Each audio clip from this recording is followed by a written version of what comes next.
Surja Abese, Mekase, 42 vargje. Bismillahirrahmanirrahim. Me emrin e Allahut, të gjithë mëshirshmit, mëshirëplotit. Ai u vrejt dhe ktheu kurrizin kur i erdhi pranë i verbri. E ku e diti, ndoshta ai dëshironte të pastrohej nga gjunahet, ose të merrte këshill, e këshilla t'i sillte dobi atij.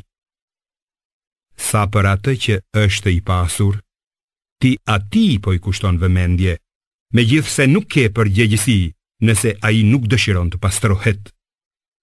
Sa për atë që të vjen duke nxituar dhe ndjen frikë nga Allahu, ti atij nuk po ja vë veshin. Mos vepro ashtu.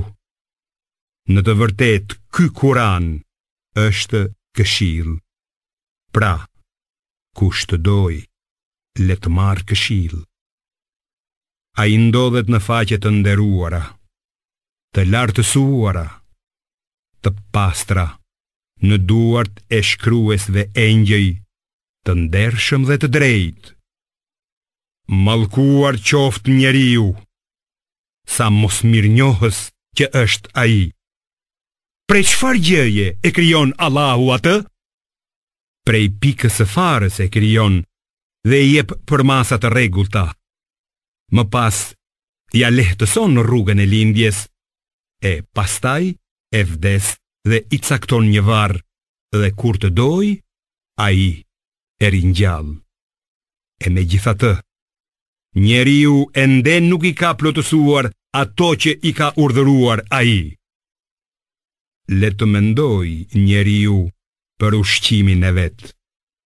Jemi ne që lëshojmë ujë me bollëk, pastaj e çajmë tokën në thellësi dhe nxjerrim prej saj drithërat, rrushin e perimet, ullirin e palmat, kopshtet e dendura, pemët dhe gjithë barërat që t'i gëzoni ju dhe bagëtit tuaja. Por kur të vi ushtima, atë ditë njeriu do të ikë nga i vëllai, nga e ëma dhe nga jati, nga e shoqja dhe nga fëmijët e vet. Atë ditë, secili prej tyre do të ketë aq shqetësim për veten sa do t'i mjaftoj.